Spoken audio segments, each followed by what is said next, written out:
Hi guys, and welcome to another episode of Burning Issues. Today I wanted to talk about something that I personally think I struggle with quite a bit, which is negative self-talk. And what it looks like for me is I'll often think to myself, I should be at this point by now. I could have done more today. I got up too late. I didn't work out enough. I didn't, whatever the case may be, just constantly, berating and battering myself for not doing enough, I suppose.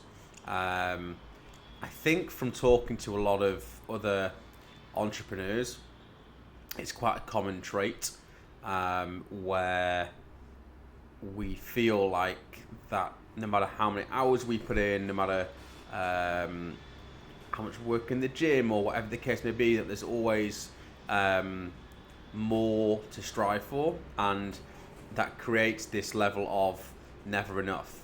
Now, it's fine if you can frame there's always more to strive for as ambition, as something to propel you forwards, to get you out of bed in the morning, these sorts of things. Where it becomes an issue is where you're never truly happy or content with where you are, or what you've achieved or accomplished, or what you're doing.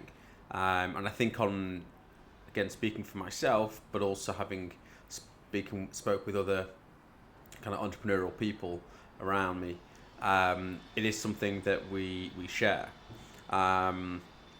As I say, I think the way I've started or tried, to reframe this is at the end of each day when I do get that feeling of didn't do enough, or there were these tasks that weren't done that day, rather than focusing on everything that was achieved or everything that has been done, I try and think to myself, well, that's more reason to go again tomorrow, to try again tomorrow, to try and improve tomorrow.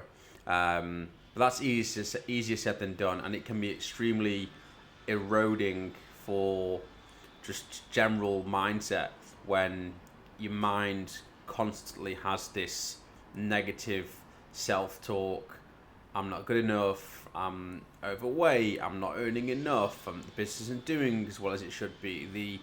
Whatever the case may be, I think it's a human characteristic to look or place more gravitas on the negative than the positive. For example, in my line of work, buying and selling luxury watches, 99 times out of 100, the transactions go without any issue. The watches don't come back needing a service or anything wrong with the mechanics of the watch, that sort of thing. And then every now and then one will come back, inevitably, given the volume of what we do. And it's that one that comes back that gives you you focus on.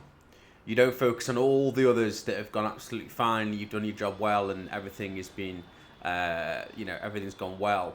You just focus naturally on the one thing that didn't go well.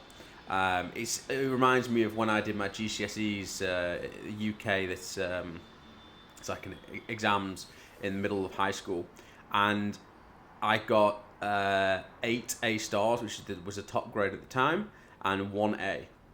And what do people ask you? Oh, what did you get the A in? It's naturally, people don't always focus on the things that weren't as good. And it probably dates back to just, animalistically, we kind of learned to focus on threats and fear and dangers. And it's probably something for another conversation about how so much of what people do in life is based off of fear. But that's for another conversation. As I say, when it comes to negative self-talk, I think it's just to be aware of it. It's very difficult, or I'm finding it very difficult to just ignore it or to flip it to positive, but just to acknowledge it, I think, let it pass almost, and try and use it to fuel you to do better again. That's the best kind of approach that I've had.